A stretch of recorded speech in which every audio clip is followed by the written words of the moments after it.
Good morning. We have definitely reached that part of the campaign where sleep is not something that happens quite as much.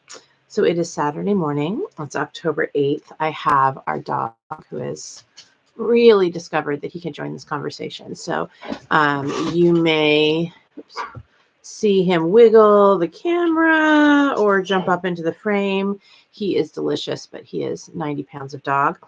For those of you who are new to this, I usually pop on Saturday mornings. Saturdays, you get me however you get me. And usually it's in my Saturday morning jammies. I have weekend jammies that are fuzzy and warm, but I think they're in the wash. So you get me in a blanket wrapped around me because it's really cold downstairs. We're a little cheap on the heat. Yes, you're very sweet, buddy.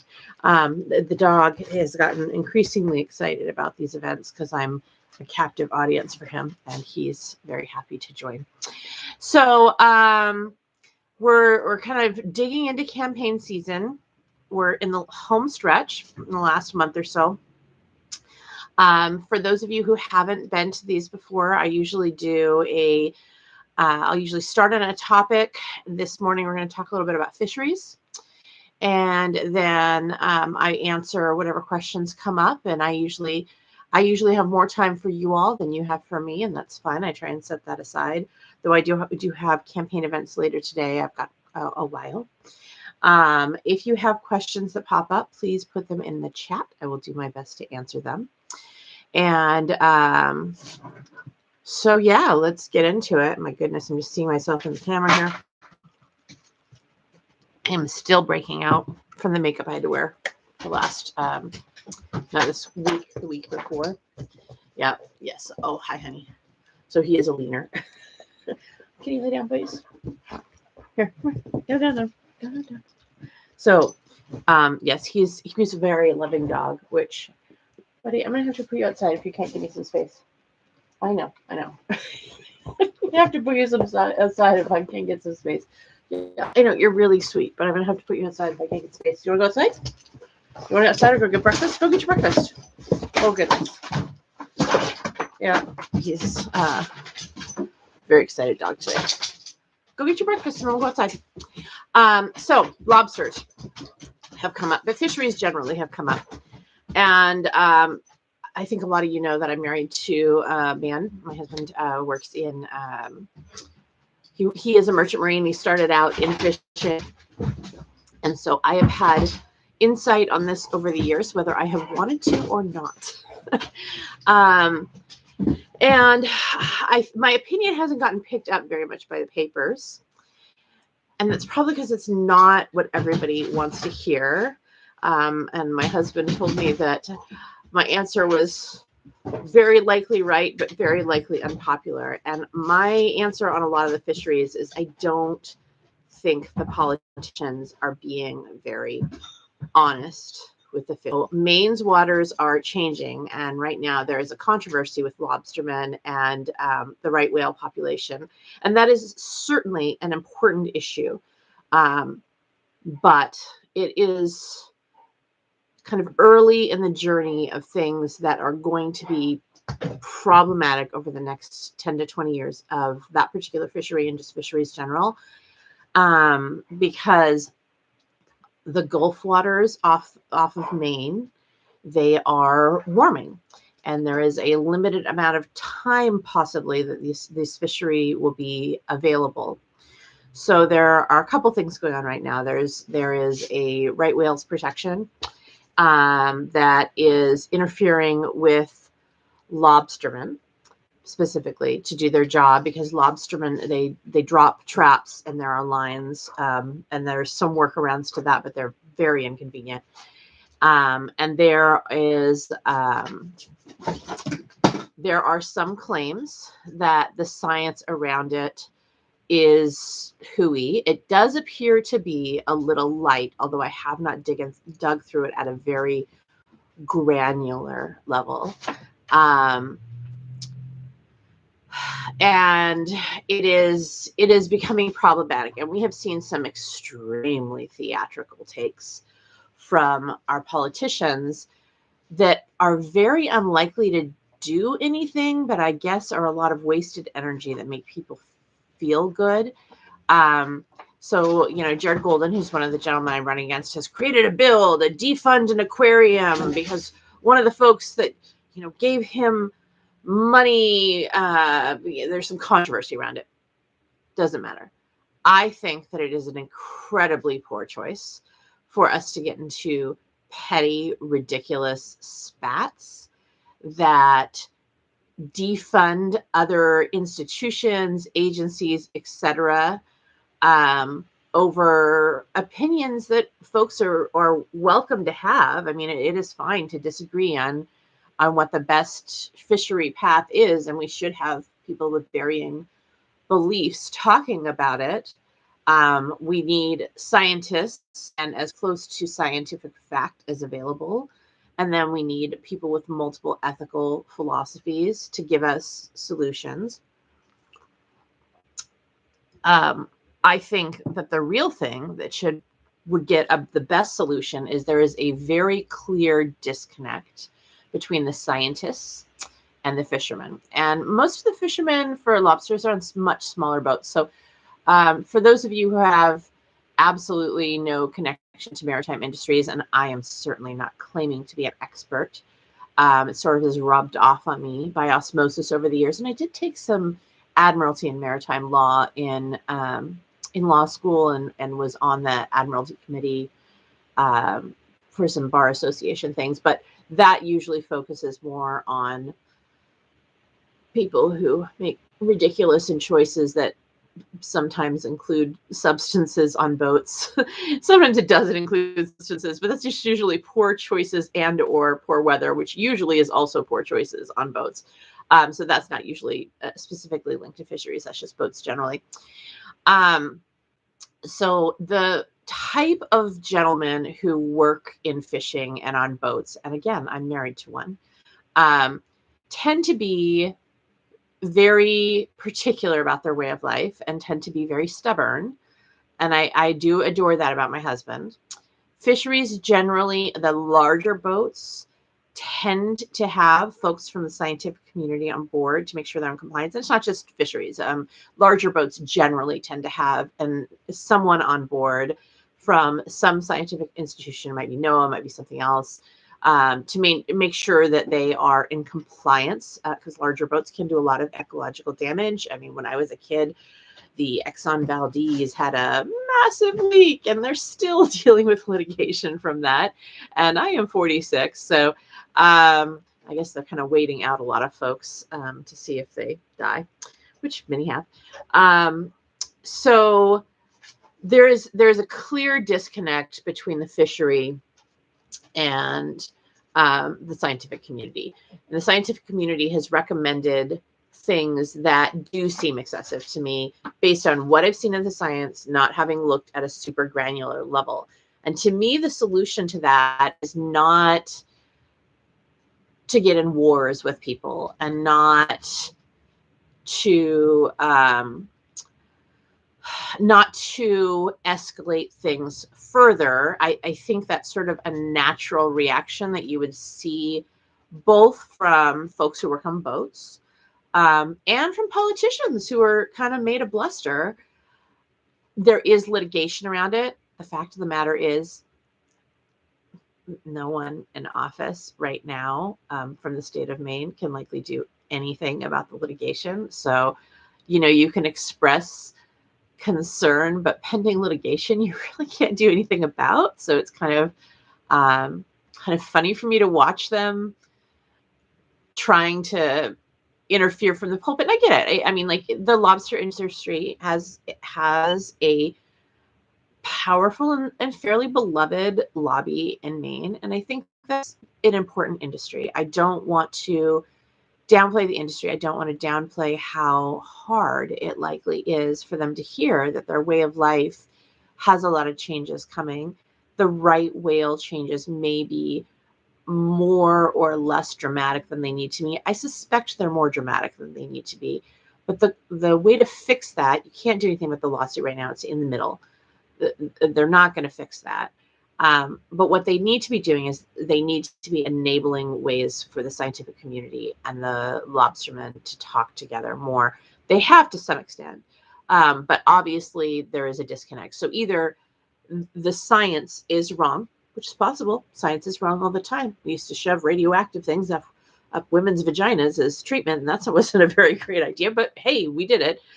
We used to put leeches on people, and still do. Actually, some of that works, but it didn't always work for what it was used for.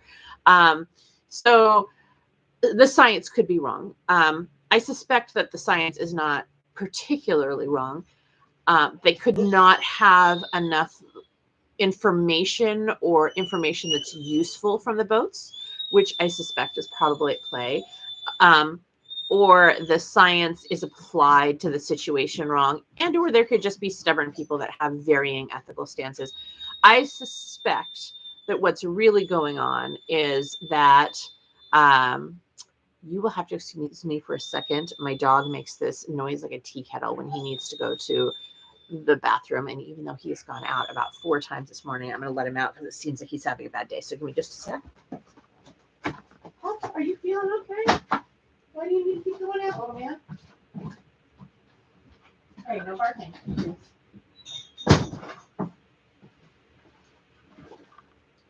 All right, I apologize. I'm coming back. All right, so I suspect there's a disconnect between the science and the fishermen, and I suspect that probably some egos have gotten in there, and I suspect that the best solution is to, instead of defunding folks or taking aim at agencies or telling them that they shouldn't do their job, I think there's a disconnect in communication. And I suspect that the best thing to do is to find ways for them to talk together more, fund programs for them to work together more. And although that doesn't seem super fast, litigation's not fast either. Litigation's not going to fix this to a way that I don't think that the lobstermen are going to do well in court, because the fishery is changing and the scientific community is usually better at presenting evidence. So I suspect that though everybody's making a whole lot of noise about this, and it is one of the questions I get asked the most frequently, it is hard to answer in a soundbite. It is hard to answer in a meaningful and thoughtful way with things that people want to hear. But there's a lot of information that's going to be coming for our farmers and our fishing industries in the next 10 to 20 years, not just in Maine, but in everywhere, that people aren't going to want to hear. That's what happens when you have decades of legislative neglect and you have not properly taken care of, you've not followed the science and properly addressed problems as they fester. Is they get bigger, they get more expensive. I had somebody the other day who was accusing me of wanting to spend a whole bunch of money on climate change. And I was like, oh no, honey, I'm wanting to save money on climate change. The longer you wait to take action, the longer you wait to make sure that you are mitigating and adapting, the more expensive it will be. You might spend a little bit more money this year, that you are mitigating and adapting, the more expensive it will be. You might spend a little bit more money this year, but overall you're going to save a ton. And I talk about it a lot, like a house. I have a remodeling habit. If you spend 30 years not addressing a leaky roof, you don't need a few shingles, you need a new house. And that is where we're getting with a lot of our climate change issues. So I am not surprised, but I'm disappointed at the way the politicians are handling it, because they're handling it like it's a circus.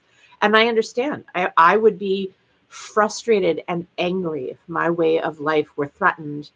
But the way of life has been threatened for decades now. It's been threatened by decades of having politicians making policy that didn't seek to understand it and weren't willing to do anything even slightly inconvenient or expensive or controversial to fix it.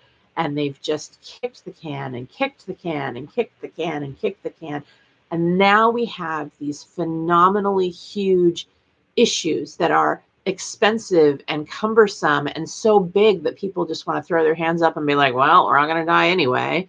Or, that's climate change in the fisheries, but it applies to so many areas like medical. Oh, our medical is so mucked up. Why even bother to fix the system? Or, oh, we have so many immigrants pouring over the border. Instead of people in Congress taking responsibility for not fixing immigration laws, they're like, oh yeah, those immigrants, those are big bad immigrants. They're horrible. Let's throw some drugs on that pile too. The problem with all of these things is not the people who are being blamed for them, and it's not the people that are facing the consequences. So it is not the fault of immigrants generally that our Congress has not done their freaking job. It is generally not the fault of most people who are fishing, lobster industry or not, that those industries are collapsing. It's like 10% their fault, because they are very willful people, which again, I respect, admire, love, and am married to. They are very willful people that maybe don't want to hear information or changes that need to happen, because what's happening and works for them now has worked for decades, which is a reasonable perspective to have. It's just not reasonable in the context of our world changing. But the fishermen are fishing industries that are now on the hook for the consequences of our legislative and executive leaders, the people we've elected to do to solve the problems that are too big for us to solve as individuals or even small groups. They haven't done their job. And, we have our lobstermen and women who are getting really angry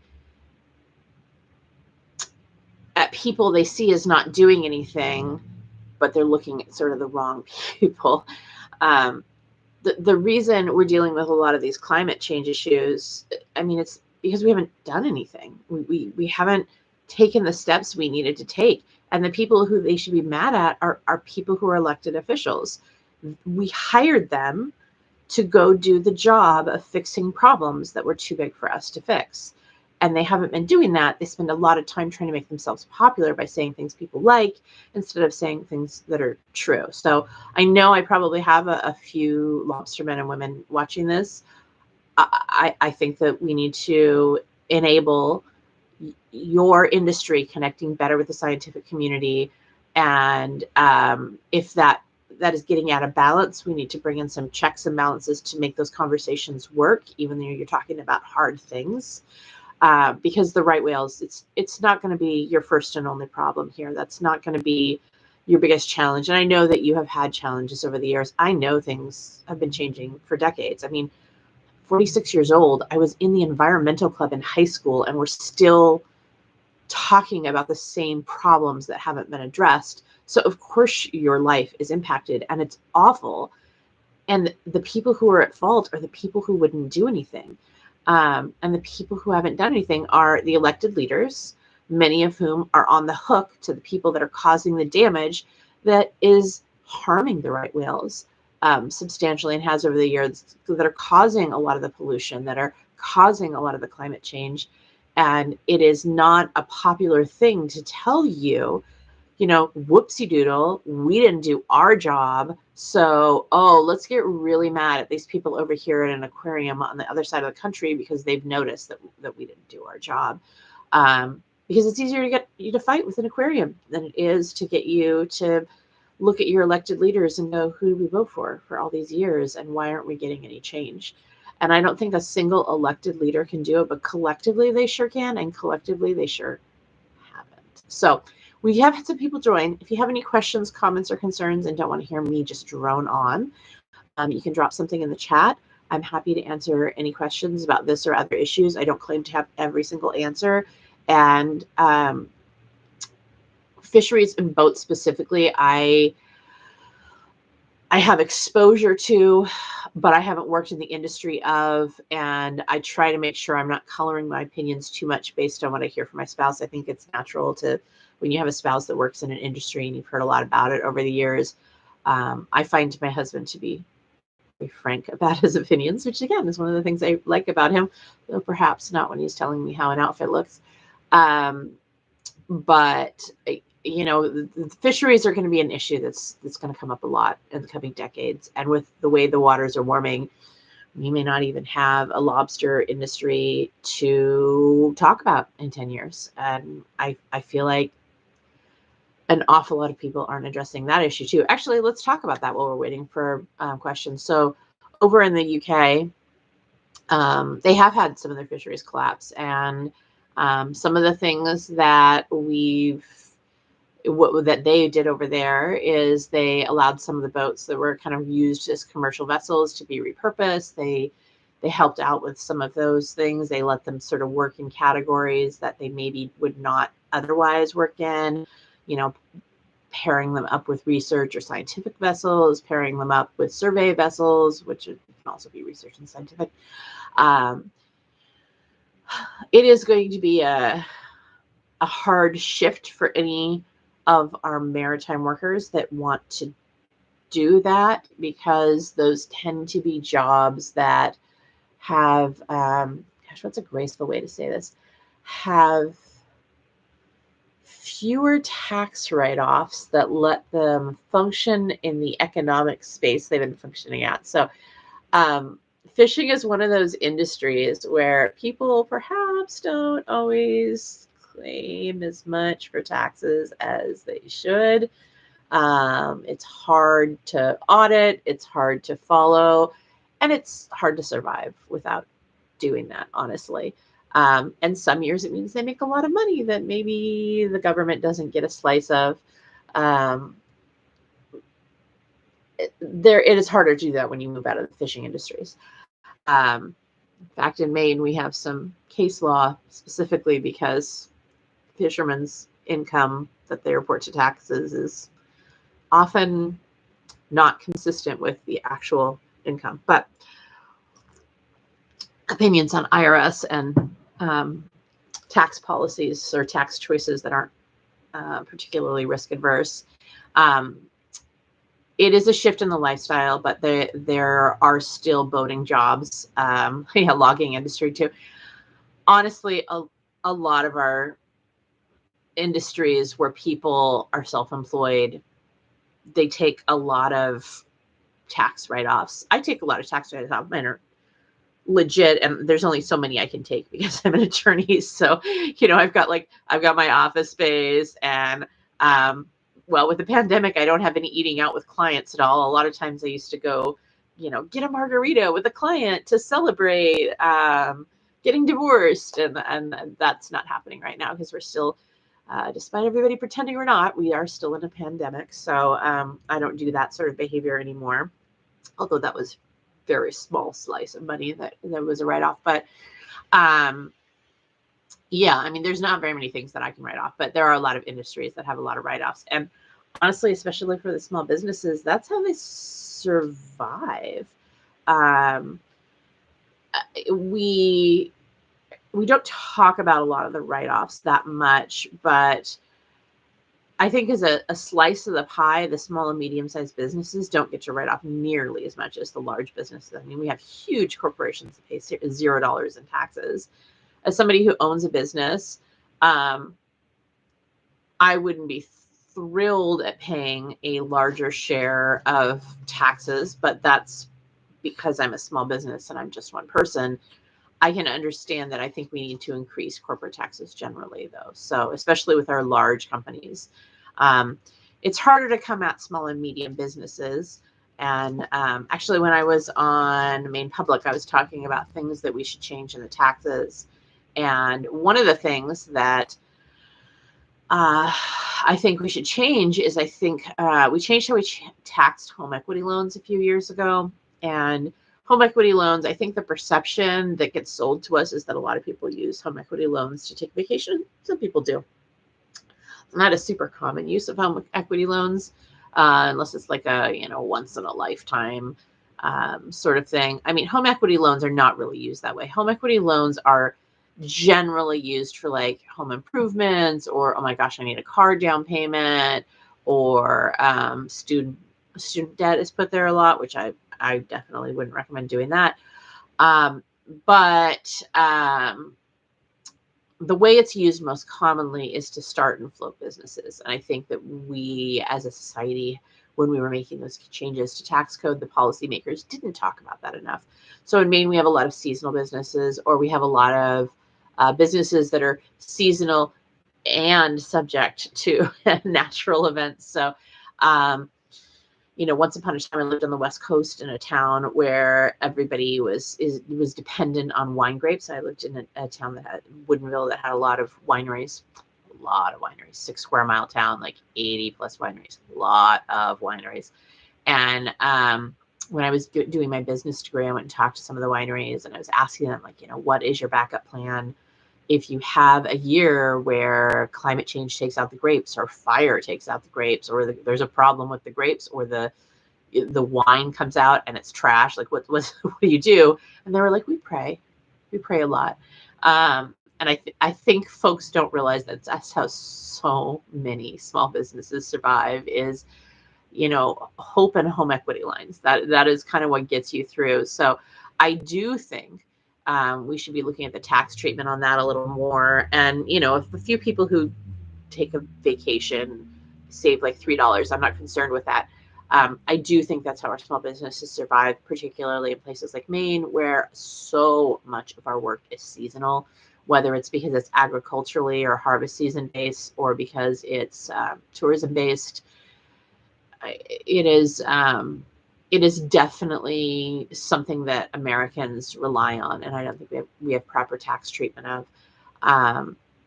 So yeah, I think there's a lot of little changes we should be making. I think we should be consulting more with smaller industry.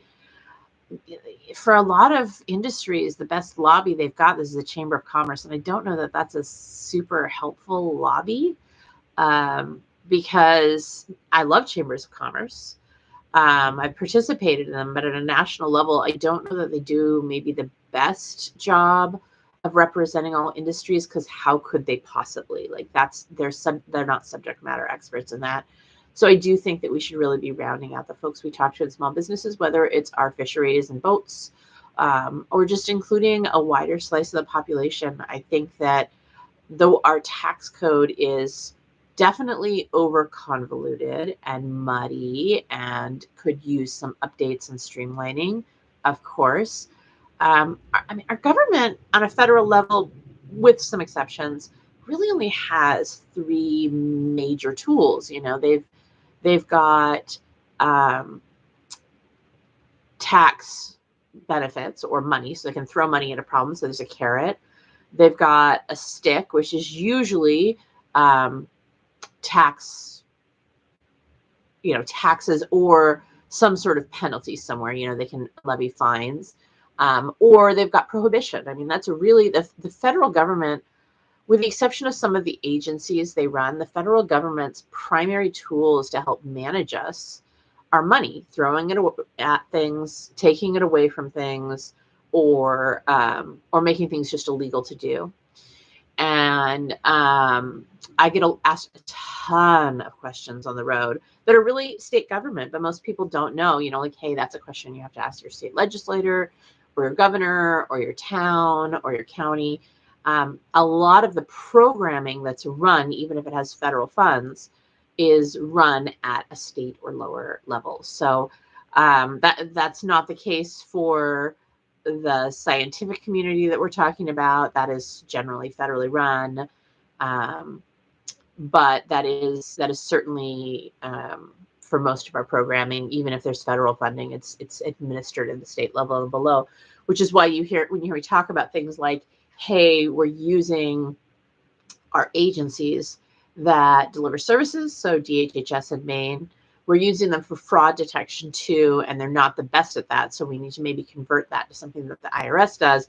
That's not something you just do at the federal level. You would have to make the changes at the federal level to enable fraud detection, so make benefits reportable, maybe not as income, but reportable in some way on those forms.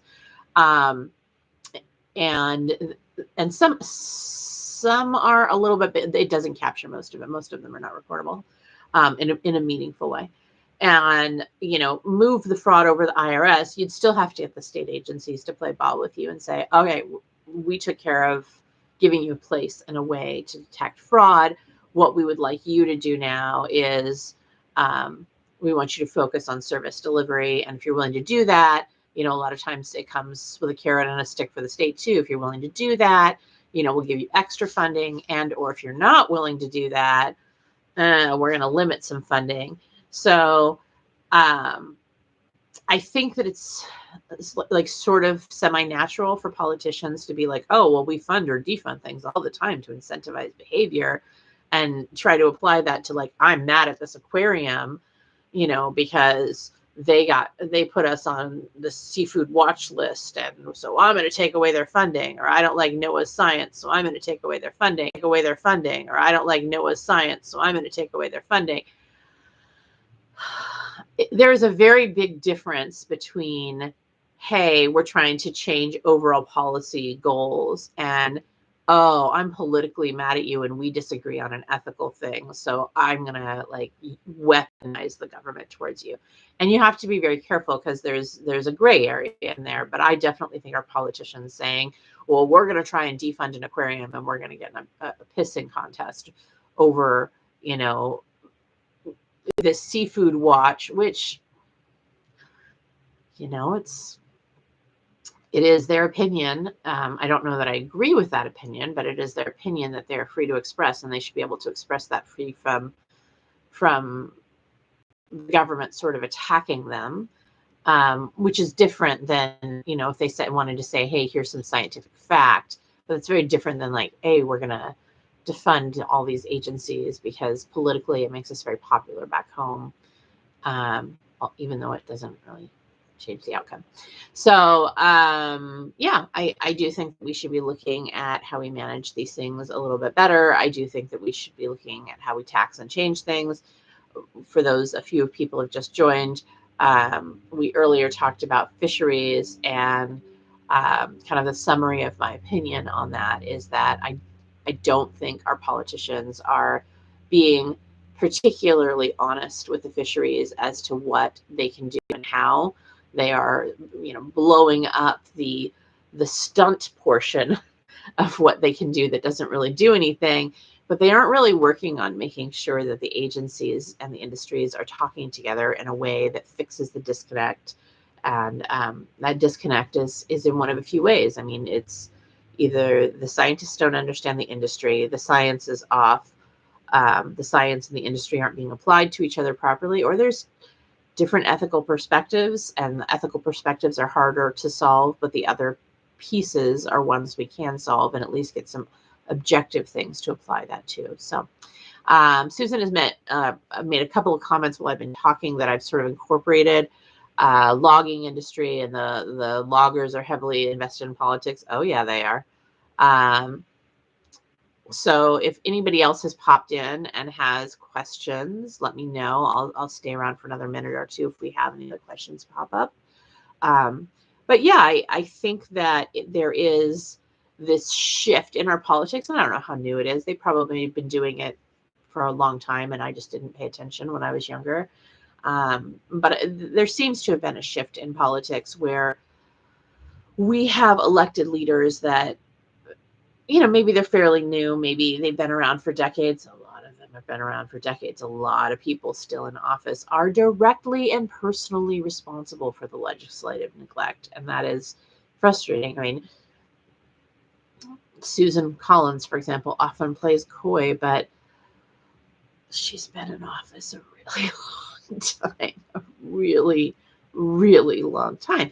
Mitch McConnell has been there a very, very long time. Nancy Pelosi's been there a very, very long time. We have people who have been there for decades, and the problems with these issues are decades long. And I don't think the problem is them having been there for decades necessarily. If they've been there for decades and they've been doing the job really well, I mean, great. If you want to do it for a long time, I guess I'll probably be, if I don't get elected, I'll probably be an attorney for a very long time. I enjoy the job.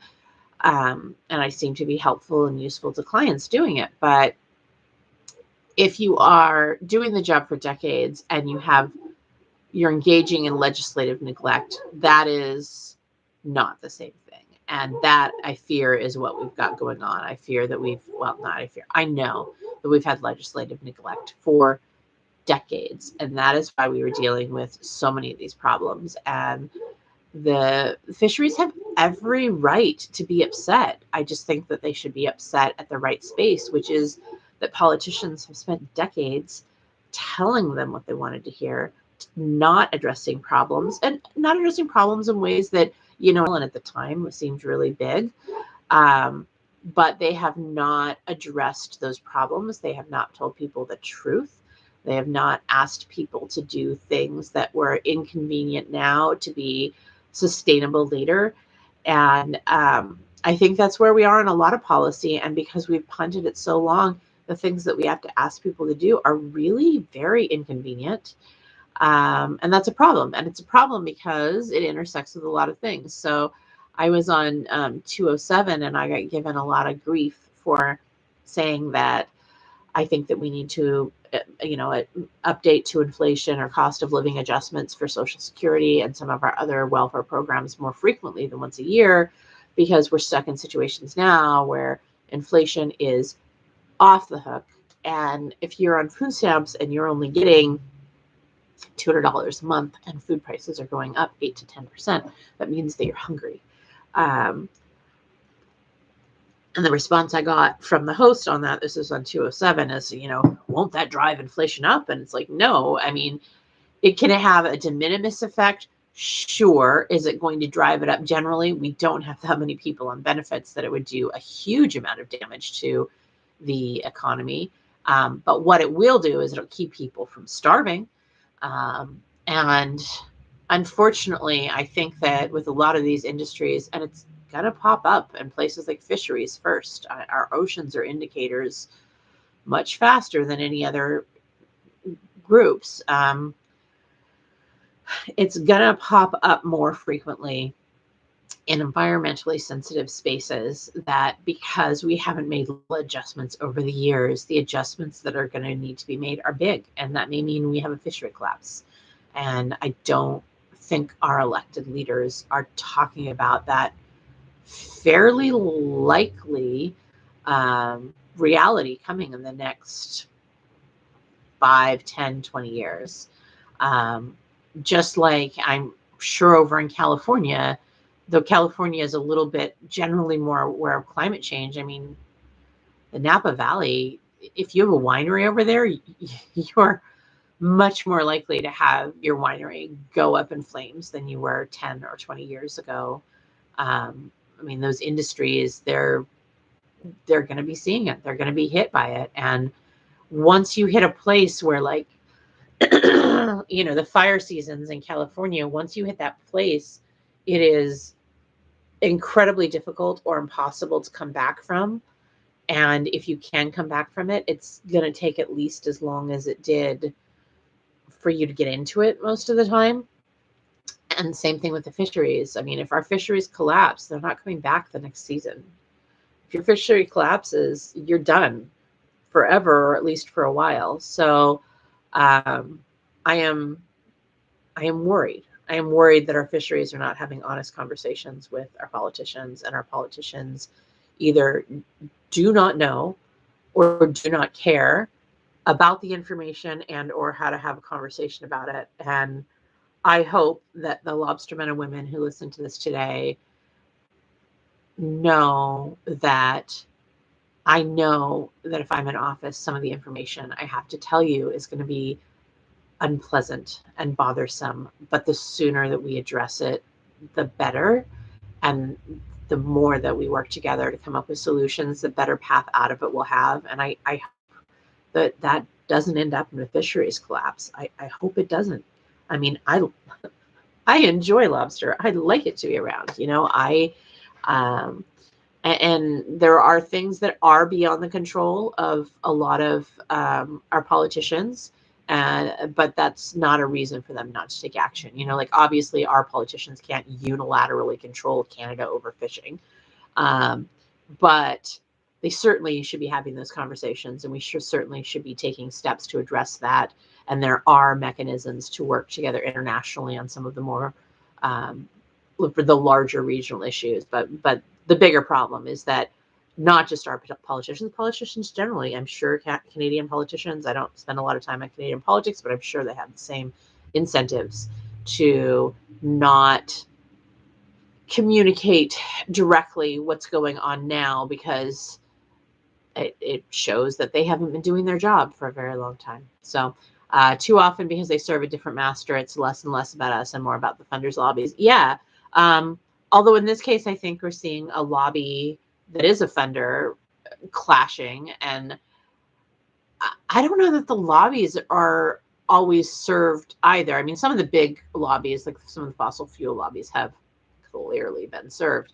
But, you know, our lobster fishery has a very powerful lobby, and, you know, rightly so. It's a beloved industry, and it's not only is it something that Maine makes a lot of money off of every year, but you know, it's what you picture in the picture of Maine, right? When you think of Maine, you think of the lobster men and women that we have.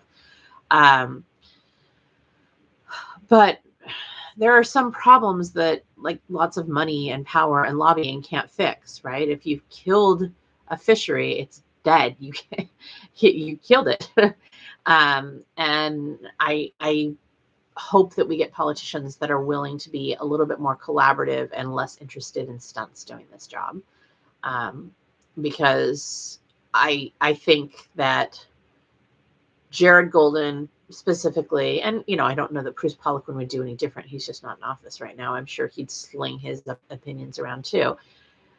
I don't think it does people favors to do something if that something doesn't positively impact and create the change and get the outcome that is the most helpful. I think if you are posturing and you are spending a ton of time and energy and screaming and surly letters by doing things that literally can't solve the problem, you know, like a surly letter in the middle of litigation doesn't make litigation stop and everybody go, whoopsie doodle, well, we've gotten this surly letter, we need to change our path immediately. That's not how litigation works. You know, just like saying, I'm going to put this bill in to defund one person who disagrees with me. You know, and I think that I haven't read the bill, but from the articles I've read on it, it looks like it doesn't even defund that person. It defunds a group that is kind of loosely associated with that, but not really, which I don't even know what that would accomplish. I mean, it accomplishes a really good commercial. It accomplishes telling people that you're doing something and you're working for them, even if what you're doing doesn't do any work at all. So push back on elected leaders when they do stuff that seems very theatrical, because chances are it's not real.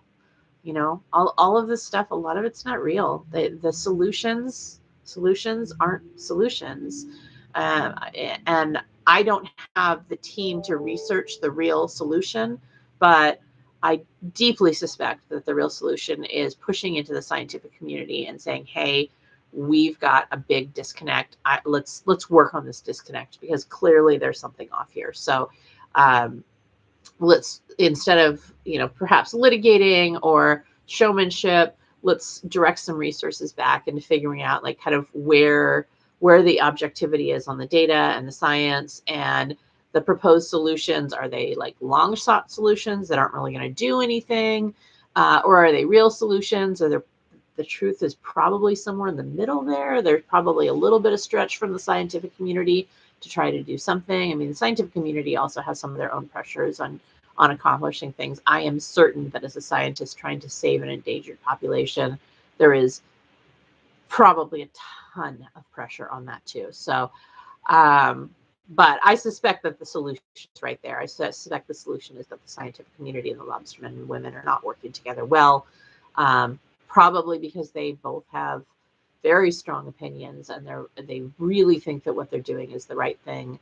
But obviously there's that disconnect. And I think that just about everything that I've seen from politicians on this subject feels like it's not true or real. The actions that they're taking, that they are unlikely to achieve the desired outcome. Surly letters don't do anything. We've seen Susan Collins write surly letters for decades. They don't do anything except to give you something you can point to. I mean, the debate that I was in, Jared Golden like read a letter that he wrote to the woman who donated money to him that he accepted and disagreed with. And I'm like, oh, like all of this is just theater. So let's get our policymaking out of theater. Let's make it so we're not in a theatrical space. Great for fundraising, good for TV, not good for fixing our problems. So, yep, to Maine's not just lobster industry, not just fisheries. I mean, we have so many industries in Maine that are dependent on our ecosystem working well, from logging and fishing and agriculture all the way over to tourism. Tourism doesn't work if it gets ugly here. I'm worried that we're not having real conversations. I'm worried that we're not coming up with real solutions. I'm worried that we'd rather, ban a plastic straw, which may in itself have some usefulness, but, we're doing that while we're not actively pulling things off fossil fuels, and that just seems like we're throwing a tiny drop in that bucket instead of looking at the bucket and figuring out why it's full. So I haven't had any other questions, but I've been going for about 46 minutes. You all must be very tired of me by now. If you have anything that you need, I plan to have a town hall on Tuesday. Maybe we'll talk about, I don't know, immigration, or send me some messages about what you'd like to talk about. I'd like to talk about things like immigration. I feel like that's getting a lot of nonsense thrown at it lately. And I've got some events coming up this weekend. I'm waiting for a message back as to whether I'm going to some Oktoberfest events in the Rangeley area or the Freiburg Fair. I usually try to take my children with me and go on fairs, so I'm waiting for a message from my husband. They're out camping, 30-degree weather. Tomorrow I am going to be out in Montville for a Pie and Politics event, and then I have a couple of private events I've been scheduled for.